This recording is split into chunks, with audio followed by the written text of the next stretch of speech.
Você acompanha a partir de agora TV Saber. Apresentação Gil de Oliveira.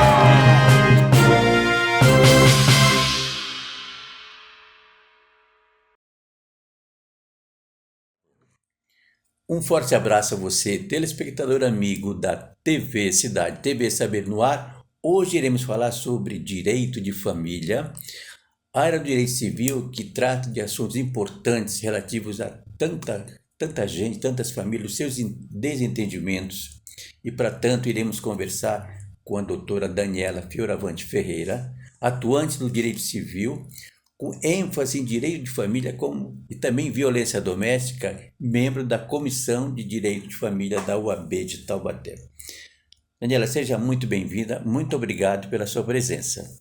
Muito obrigada pelo convite, Gil. É uma alegria e uma honra estar dividindo esse espaço com você. Daniela, o que realmente se trata o direito de família em termos de tantos problemas que a gente ouve diariamente? Gil, o direito de família é uma área muito ampla. Ele trata de todas as relações da nossa vida e está presente desde o nosso nascimento, desde quando a gente está na barriga, na verdade, até o momento da morte como inventário. Quais tipos de situações são mais comuns dentro desses problemas? Hoje a gente tem um alto número de divórcios, pensão alimentícia, regulamentação de guarda, visitas, temos também os inventários, interdições de pessoas idosas ou pessoas que têm alguma incapacidade. Interessante. O problema é que a gente ouve quase que diariamente pela mídia, de uma forma geral, essa questão de pensão alimentícia. Eu gostaria que você explicasse melhor do que se trata a pensão alimentícia. A pensão alimentícia é um valor pago para a criança para saldar os gastos que ela tem no dia a dia, com alimentação, estudos, vestuário, educação, transporte, todas as despesas dela. No caso, por que um pai, normalmente ele é preso? Qual que é o prazo estipulado para que essa prisão não aconteça? Quando os pais não moram juntos, geralmente o juiz fixa um valor de pensão alimentícia para ele pagar para a criança. Quando esse valor não é pago, se inicia a cobrança desses valores pela execução de alimentos. E a execução de alimentos, ela acontece por duas vias. A primeira é pela via da prisão. É a única prisão civil que existe aqui no Brasil. E a segunda é pelo valor da penhora. Então, até os 3 últimos meses, a gente pode cobrar pelo valor da pensão. Então, ele parou de pagar há 3 meses. Esses 3 meses são cobrados na pensão alimentícia. Vamos supor que esse pai ou essa mãe está devendo pensão alimentícia há 10 anos. Então, o que passou para trás desses 3 meses, nós iremos cobrar pelo rito da penhora. A gente vai penhorar tudo que tem o nome dele. Cartão de crédito, vamos bloquear contas, carros, casas. E o que ficar dos 3 últimos meses para frente começa a correr pelo rito da prisão. Daniela, no caso, por exemplo, um pai, de repente ele perde o emprego. Como é que fica essa situação em termos de valores de pagamento? Se ele não conseguir pagar mais o valor estipulado anteriormente? Hoje, nós temos o costume de fixar a pensão alimentícia sobre o salário líquido, quando o pai está trabalhando registrado, e já temos a previsão do quanto ele vai pagar quando ele ficar desempregado, justamente para não precisar ficar acionando o judiciário toda vez que essa situação mudar. Então, vamos supor, hoje o pai empregado está pagando 30% do salário líquido. Se ele fica desempregado, qual o valor que ele vai pagar nessa situação? Pode ser que ele coloque ali 20%, 10% do salário mínimo. Se ainda assim esse valor estiver muito alto e ele não conseguir arcar com esse pagamento, o correto é ele procurar o judiciário para reduzir esse valor, entrar com uma nova ação para reduzir, para não correr o risco de ficar inadimplente e preso. No caso, por exemplo, se ele não conseguir emprego, entendeu? Então ele vai receber pelo salário, entendeu? Que ele recebe, ele não tem um salário de uma empresa, ele tem o valor pago pelo governo. Ele estando desempregado, como é que fica essa situação? Ele continua pagando sobre o valor do salário mínimo. Então, a gente não vai mais calcular com base na renda que ele tinha empregado. Nós vamos calcular em cima do salário mínimo. Porque mesmo quando o pai está desempregado, a criança continua tendo despesa. Ela precisa comer, ela precisa se vestir. Por isso que a gente vai cobrar em cima do salário mínimo. Porque se ele estiver recebendo o Desemprego. auxílio-desemprego, ou se ele estiver desempenhando alguma função autônoma, ele ainda consegue pagar em cima do valor do salário mínimo nacional. Mas no caso, se ele tiver outras despesas, entendeu? Mesmo assim, ele não conseguir pagar, ele pode ser penalizado? Pode ser penalizado. Pode ser penalizado. A pensão alimentícia, ele é um direito da criança. E os genitores, os guardiões, eles não podem abrir mão de receber esse valor. O direito da criança, ele é irrenunciável. E não dá para negociar. Olha, agora você vai ficar um tempo sem pagar, depois você volta, isso não existe. É obrigatório o pagamento da pensão alimentícia. E como é que está o índice, nesse caso, de pensão alimentícia no momento aqui no Brasil? É muito triste, Gil, porque nós temos muita inadimplência de alimentos. Ainda que seja fixado num valor baixo de 30% do salário mínimo, porque, o que é muito pouco para a criança que está recebendo, mas às vezes é muito para quem está pagando. E cada vez mais nós estamos vendo esse índice de inadimplência aumentar e os pedidos de prisão serem cada vez mais recorrentes. O que nós vemos também agora é uma dificuldade em penhorar os bens, porque a situação financeira das pessoas vão se agravando. Hoje em dia a gente não tem mais aquele acúmulo patrimonial que tínhamos alguns anos atrás. Hoje em dia ter uma casa própria é muito difícil, um carro, um dinheirinho guardado no banco está cada vez mais difícil. E com isso também fica difícil nós conseguirmos saldar essa dívida da criança. Daniela, por exemplo, o pai é preso porque ele não conseguiu aquele pagamento. Ele é preso qual tempo de prisão? Existe um tempo, um limite mínimo de prisão que ele tem que cumprir? O juiz pode determinar a prisão em 3 escalas. Ele pode determinar o primeiro período, a prisão por 30 dias, e ir renovando esse período de prisão até o limite de 90 dias. Passou de 90 dias, esse pai precisa ir para a rua. Ele não continua preso. Tá certo, ele não continua preso. Depois desses 3 meses, desses 90 dias, ele pode voltar a ser preso novamente? Pode novamente. Qualquer renovação desse débito, o pai pode ser de novo preso. Daniela, um caso sério, questão de separação, a guarda dos filhos. Por exemplo, o que você pode nos falar sobre isso? Com quem fica o filho? Entendeu? Se o filho, quem que determina? É o juiz que determina, você vai ficar com a sua mãe, você vai ficar com o seu pai. Como é que se realiza essa situação? A guarda, ela é decidida de acordo com o bem-estar da criança, olhando sempre para o que vai ser melhor para essa criança. Onde ele vai ser bem recebido, bem cuidado, qual dos 2 lares poderá dar a maior assistência para ele. Às vezes não é nem o pai nem a mãe. Muitas vezes o juiz olha para a situação e fala assim: nenhum de vocês está tendo essa situação. Vamos chamar os avós ou vamos desabrigar essa criança quando não tem mais nenhuma família. Mas geralmente o juiz vai olhar para aquela situação, vamos colocar no caso o que acontece mais por aí, um pai e uma mãe brigando pela guarda. Às vezes o juiz vai olhar e falar assim: olha, a mãe tem uma condição melhor de cuidar dessa criança. Ela consegue dar uma assistência, dar atenção, cuidar do dia a dia e das responsabilidades da criança. Então a guarda fica com ela. E a criança visita o pai. Ou pode ser o contrário também. O pai pode mostrar que tem maiores condições de cuidar dessa criança. E a criança vai morar com o pai. A mãe paga a pensão alimentícia, porque quem mora com a criança recebe a pensão alimentícia. E quem não mora e paga a pensão alimentícia tem o direito de visitação. Existem casos que a esposa, por exemplo, essa prisão é só para o pai? Não. Qualquer devedor de pensão alimentícia pode ser preso. Pode ser, inclusive, os avós. Porque tem chances, nos casos onde os pais não conseguem pagar os alimentos, nós acionamos os avós. E se os avós ficarem devendo pensão alimentícia, eles também podem ser presos. Essa pensão alimentícia, Daniela, é paga para quem? é paga para a criança na pessoa do seu guardião. Então, vamos lá. A criança está morando com os avós. Os avós vão ser responsáveis pela gestão dessa pensão alimentícia, para pagar todas as contas, as despesas e investir esse dinheiro no bem-estar da criança.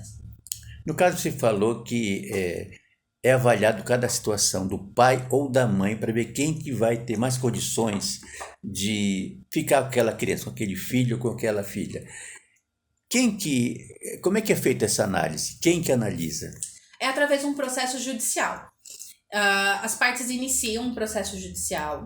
Vamos julgar, por exemplo, aqui a mãe. A mãe vai iniciar o processo judicial pedindo a guarda da criança. O pai pode concordar e ceder a guarda para a mãe. Ele pode pedir, por exemplo, a guarda compartilhada, onde os dois vão dividir as responsabilidades, ou eles podem discutir essa questão sobre quem vai ser o guardião. Às vezes ele pode querer a guarda também. E aí, nesses casos, nós vamos ver ao longo do processo a produção de provas, onde cada um vai ter que provar para o juiz que tem condições e consegue garantir o bem-estar da criança dentro da sua casa. E a criança também vai passar pelo setor de assistência social do Tribunal de Justiça. Vai passar por um estudo psicossocial com assistentes sociais e psicólogos. Mas nesse caso, durante esse período de avaliação, eles visitam as casas dos pais? Sim, os assistentes sociais, eles passam nas casas, até mesmo para ver como que é esse lar que vai receber a criança, qual o tipo de residência, qual o tipo de apoio que eles têm ali, se a criança tem um quarto próprio, como que é a cozinha, se tem mantimentos, brinquedos, qual é a situação de limpeza, a situação social daquela família. A psicóloga não. A psicóloga, ela atende dentro da sede ali do consultório, do atendimento. Mas a assistente social, além de fazer a entrevista no consultório próprio, ela também vai visitar a casa da criança. Você é especialista em violência doméstica. O que você tem a nos falar sobre isso? É muito triste, né, Gil? E cada dia que passa, nós vemos as violências ficando cada vez mais intensas e começando desde muito novo no relacionamento. Você me falou que houve aqui um aumento de cumprimento de pena com relação, ela ficou mais severa. Como é que se processa isso? Isso. Nós passamos por uma recente alteração legal que aumentou as penas para os casos de violência doméstica. Hoje em dia, por exemplo, uma mulher que é ameaçada e ela noticia essa ameaça na delegacia, isso, independente da vontade dela, pode virar um processo criminal. Isso está aumentando cada vez mais o número de processo penal, aumentando a incidência das condenações criminais, mas não está resolvendo, por outro lado, a questão social que envolve a violência doméstica, né? O que nós vemos é um aumento da raiva, do desejo de vingança entre o agressor e a vítima. Com relação a isso, medida protetiva, entendeu? O camarada tem que ficar não sei quantos metros longe e tal. E isso está sendo obedecido? As medidas protetivas, elas salvam vidas. Nós vemos no jornal as notícias sensacionalistas dizendo que, olha, a vítima tinha uma medida protetiva e ainda assim foi agredida, ainda assim foi assassinada. Mas hoje, o que nós temos, isso são pequenos números que chegam até a mídia. O que nós temos de vítimas que são salvas pelas medidas protetivas, que conseguem ter paz na vida, podem retomar a sua vida profissional, a sua vida social, por conta da medida protetiva que está proibindo o agressor de frequentar aquele lugar, de entrar em contato com ela, de ir até a porta do serviço, de ir atrás da família. Então hoje ela é fundamental para que a vítima recomece a sua vida. Daniela, com relação agora há pouco, voltando um pouquinho sobre guarda de filhos, por exemplo, se o filho, se a justiça determina, olha, você vai ter que ficar com a sua mãe, e se a criança não quiser ficar com a mãe, preferir o pai? Nesses casos, o estudo psicossocial é fundamental. Por quê? A opinião da criança, ela não é soberana, mas ela importa muito dentro do processo. Porque se a criança está se recusando a frequentar aquela casa ou morar com um dos pais, alguma coisa está acontecendo. E nós temos que valorar a opinião da criança naquele momento. E como que isso vai ser feito? Com o juiz perguntando diretamente a ela? Não. Uma criança não tem preparo, uma estrutura emocional suficiente para sentar de frente para o juiz e falar tudo que ela está pensando. Por isso que nós levamos ela para os estudos psicossociais, onde a psicóloga e assistente social, que são profissionais que já estão acostumados a lidar e abordar esse tipo de tema, vão poder conversar com a criança e entender o porquê que ela está com esse sentimento e qual medida vai ter que ser tomada pelo Poder Judiciário para garantir o melhor interesse dela. Esse apoio psicossocial parte do próprio juiz, é indicado por ele? Sim. São psicólogos e assistentes sociais vinculados ao Tribunal de Justiça. Então tem que ser cumprido aquilo. Sim. Para quem ele determinar, mesmo a criança sem vontade, ela vai ter que ficar ou não? Sim. Uma alteração de guarda ela só pode ser feita através de um processo judicial. Então, se o juiz determinou que a guarda é da mãe, mas o pai tá vendo ali que o comportamento da criança não tá muito legal, que ele tá voltando triste, agressivo, e ele tá verbalizando por diversas vezes que morar com a mãe não tá sendo legal, que algo de errado está acontecendo, o ideal é que o genitor ou a família que esteja acompanhando essa criança entre com ação judicial para falar, olha, alguma coisa está acontecendo, a criança não quer mais morar nessa casa, nós precisamos investigar. Pede a guarda provisória para tirar essa criança desse lar onde pode estar acontecendo algum tipo de abuso. E aí, o juiz, ao longo dessa ação, o juiz vai investigar o que está acontecendo. Tela, a famosa união estável. Qual a principal diferença entre casamento e união estável? Tão propagada agora, ultimamente, né? Sim. Hoje a união estável, ela tem os deveres e direitos igualados ao do casamento. A diferença é que o casamento muda o estado civil da pessoa. A pessoa casada, ela é casada. Se o casamento acabar, ela é divorciada.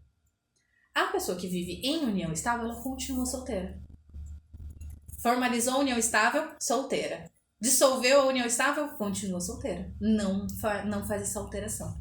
As regras são diferentes, não são as mesmas. Para o casamento, por exemplo, um desentendimento entre um casal casado e um casal de união estável são diferentes? A lei não é a mesma para os dois? É a mesma para os dois, João.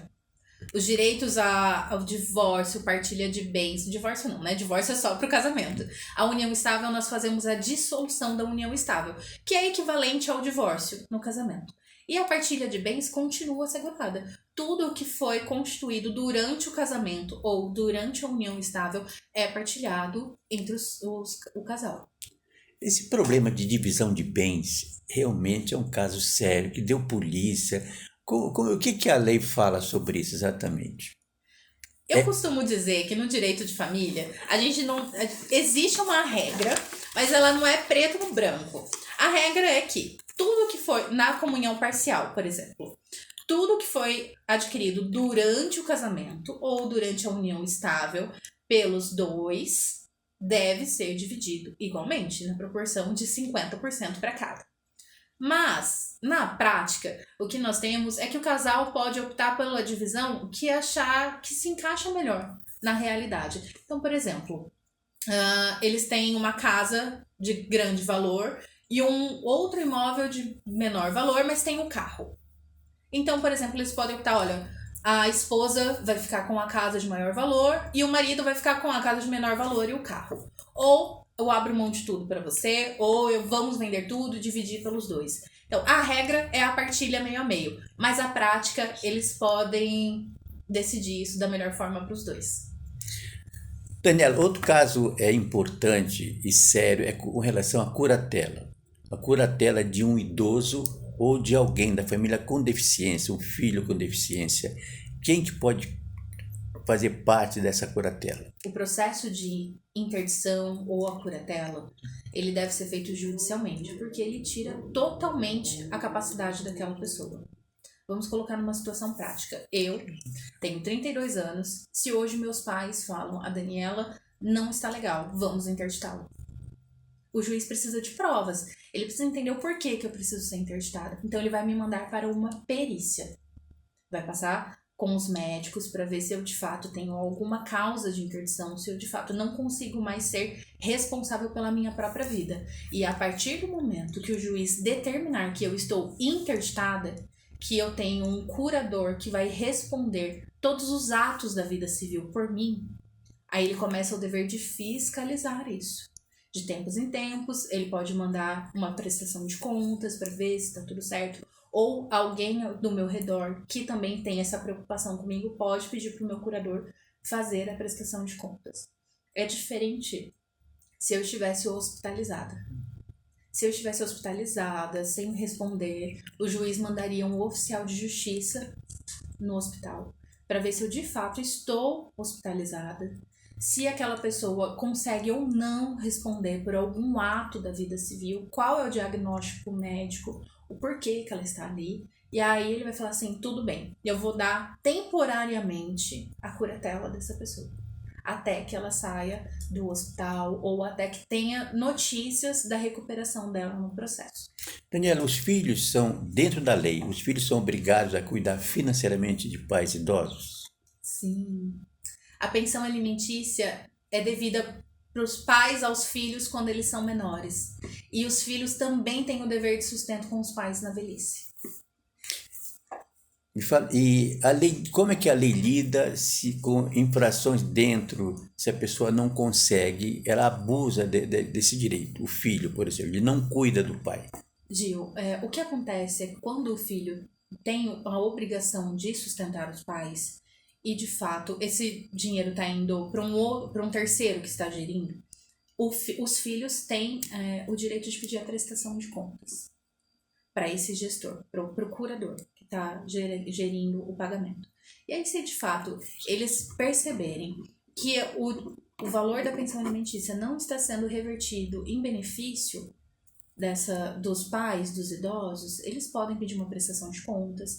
Essa pessoa que é o responsável pela gestão da pensão alimentícia, tanto no caso da criança quanto no caso dos idosos, tem o dever de prestar contas e, se ficar provado que esse dinheiro está sendo desviado da função, pode ser também condenada a restituir esse valor.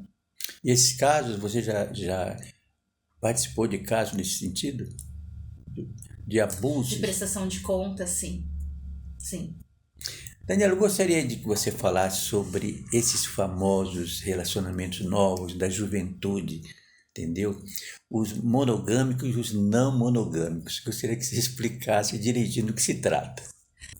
Pois é, né, Gil? São formas diferentes de se relacionar. Nós viemos de uma construção social de relacionamentos monogâmicos, onde nós tínhamos um casal formado por um homem ou uma mulher, e ele só se relacionaria com uma pessoa. E hoje em dia, com essa mudança toda no contexto social, tem uma nova forma de olhar para essas relações. E hoje nós vemos um crescimento das relações não monogâmicas, onde a pessoa pode se relacionar com mais de um companheiro ou companheira. Isso está sendo comum? Muito comum.